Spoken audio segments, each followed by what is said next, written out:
Hello बच्चों, कैसे हैं आप? आई होप कि आप सब अच्छे होंगे।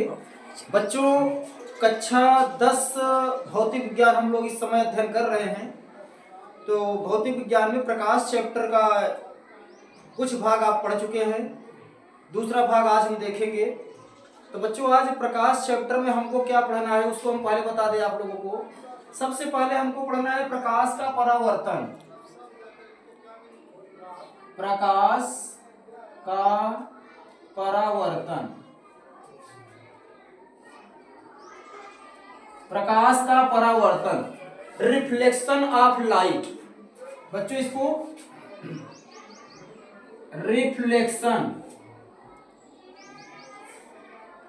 रिफ्लेक्शन ऑफ लाइट,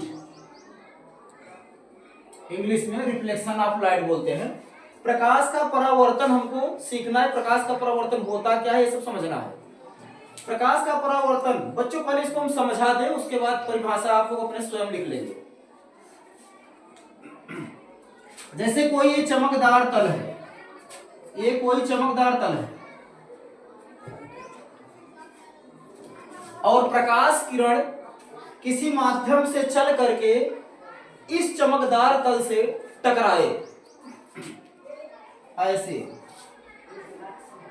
ये प्रकाश की किरण आई और चमकदार तल से टकराकर जिस माध्यम में आई थी उसी माध्यम में वापस चली गई, ऐसे ये।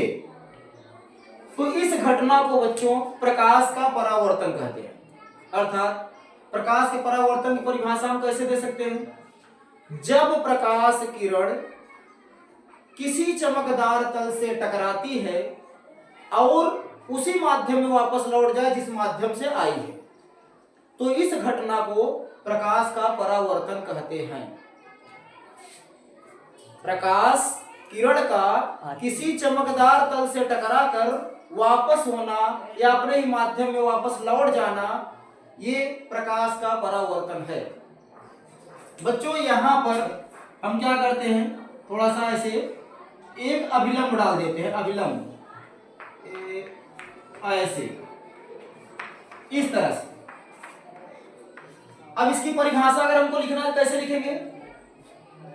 जब प्रकाश किरण किसी माध्यम से चलकर किसी चमकदार तल से टकराती है तो अपने ही माध्यम में वापस लौट जाती है, इस घटना को प्रकाश का परावर्तन कहते हैं। अर्थात इसको शॉर्ट में लिखना चाहे छोटे में ऐसे लिख सकते हैं, प्रकाश किरण का चमकदार तल से टकराकर चमकदार तल से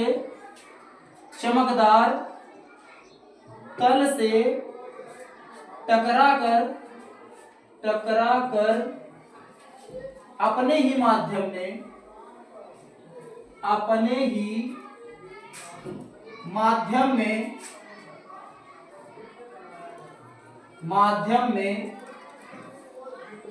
लौटना। प्रकाश किरण का चमकदार तल से टकराकर अपने ही माध्यम में लौटना प्रकाश का परावर्तन कहलाता है। प्रकाश का परावर्तन कहलाता है। प्रकाश का परावर्तन कहलाता है। बच्चों, जब प्रकाश की किरण किसी चमकदार से तल से टकराकर अपने ही माध्यम में वापस लौट जाए तो इस घटना को प्रकाश का परावर्तन कहते हैं। तो परावर्तन तो समझ में आ गया आप लोगों को। परावर्तन के बाद हमें परावर्तन के नियम को समझना पड़ेगा। प्रकाश के परावर्तन के नियम यहां लिखेंगे बच्चों, परावर्तन के नियम। परावर्तन के नियम। तो परावर्तन के नियम को बच्चों यहां हम समझ लेते हैं, जो कि प्रत्यक्ष रूप सामने दिख रहा है। देखिए, जो प्रकाश की किरण आ रही है उसको हम बोलते हैं आपतित किरण। एक चित्र में फिर से बना दे रहा हूं यहां पर ऐसे। ये प्रकाश की किरण आ रही है और ये माध्यम में लौट गई। ऐसे ये चमकदार तल है बच्चों, ये प्रकाश की किरण चमकदार तल से टकराकर वापस गई है और यहां पर ये कोण बनेगा आई, यहां पर कोण बनेगा आर। देखिए इसको बोलते हैं बच्चों, ये इसको बोला जाता है अभिलंब, अभिलंब इसको बोलते हैं अभिलंब। और ये परावर्तित किरण है, परावर्तित किरण। अब बच्चों ये किरण आ रही है इसलिए इसको बोलेंगे आपतित किरण, आपतित किरण, आपतित किरण। ये जो बिंदु है जहां पर आपतित किरण आती है, तल पर पड़ती है, उसको बोलेंगे आपतन बिंदु, आपतन बिंदु। इतनी बात अगर आपको समझ में आ गई तो परावर्तन का नियम तो डायरेक्ट क्लियर हो गया। परावर्तन का नियम बहुत ही सरल है बच्चों। परावर्तन के दो नियम होते हैं, परावर्तन के दो नियम, परावर्तन के दो नियम होते हैं। परावर्तन के दो नियम होते हैं। कौन कौन सा नियम होता है बच्चों? पहला नियम देखिए यहां पे जो दिख रहा है, जैसे पहला नियम क्या है कि आपतित किरण, परावर्तित किरण तथा आपतन बिंदु पर खींचा गया अभिलंब तीनों एक ही तल में होते हैं।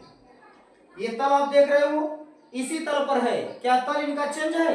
तल बदला हुआ नहीं है, एक ही तल पर है। अर्थात पहला नियम क्या है? आपतित किरण, परावर्तित किरण तथा आपतन बिंदु पर खींचा गया अभिलंब तीनों एक ही तल में होते हैं। लिख दीजिए आपतित किरण कामा परावर्तित किरण, परावर्तित किरण तथा आपतन बिंदु, आपतन बिंदु पर खींचा गया अभिलंब, खींचा गया अभिलंब, खींचा गया अभिलंब तीनों एक ही तल में होते हैं, एक ही तल में होते हैं। ये पहला नियम है। आपतित किरण, परावर्तित किरण तथा आपतन बिंदु पर खींचा गया अभिलंब तीनों एक ही तल में होते हैं, पहला नियम। दूसरा नियम क्या है? दूसरा नियम बच्चों यहां पे जो आई है इसको बोलते हैं हम आपतन कोण। इसको क्या बोलेंगे? आपतन कोण। इसको बोलते हैं बच्चे आर को परावर्तन कोण, परावर्तन कोण। दूसरा नियम क्या है? दूसरा नियम यह है कि आपतन कोण और परावर्तन कोण दोनों बराबर होते हैं। आप मतलब अभिलंब से जितने अंश का कोण बना करके किरण आएगी उतने ही अंश का कोण बनाकर किरण वापस जाएगी। अर्थात आपतन कोण, आपतन कोण, आपतन कोण बराबर होता है परावर्तन कोण। आपतन कोण बराबर परावर्तन कोण। इस आपतन कोण को हम क्या कहते हैं? आपतन कोण को हम कहते हैं आई। देख लीजिए आपतन कोण आई है, अर्थात कोण आई बराबर बच्चों कोण आर। ये है, ये सूत्र है इसका, आपतन कोण बराबर परावर्तन कोण। इस प्रकार से परावर्तन क्या होता है बच्चों आप सीख चुके हो। प्रकाश की किरण का किसी चमकदार तल से टकराकर अपने ही माध्यम में वापस लौटना क्या कहलाता है? प्रकाश का परावर्तन। फिर परीक्षा में पूछ सकता है परावर्तन का नियम क्या है? तो परावर्तन के दो नियम होते हैं, आपतित किरण, परावर्तित किरण तथा आपतन बिंदु पर खींचा गया अभिलंब। तीनों एक ही तल में होते हैं, तीनों एक ही तल में होते हैं। दूसरा नियम क्या है कि आपतन कोण बराबर होता है परावर्तन कोण। तो बच्चों ये परावर्तन से संबंधित था, इसको आप लोग सीख लीजिए, अच्छी तरह से समझ लीजिए। जैसे कि अगर आपतन कोण का मान 30 अंश दिया है, परावर्तन अगर आपसे पूछेगा क्या बताएंगे? 30, तुरंत 30 बताइए, क्योंकि दोनों आपस में क्या है? बराबर। अरे आप लोग देखे होंगे छोटे छोटे बच्चे अक्सर शीशा वगैरह दर्पण से आंख वगैरह चमकाते हैं, प्रकाश किरण जितना कोण बना के आएगी विलंब से उतना कोण बना करके जाएगी। तो इस प्रकार से परावर्तन था, इसका स्क्रीनशॉट ले लीजिए आप लोग। तो फिर प्रकाश का अपवर्तन बताएं।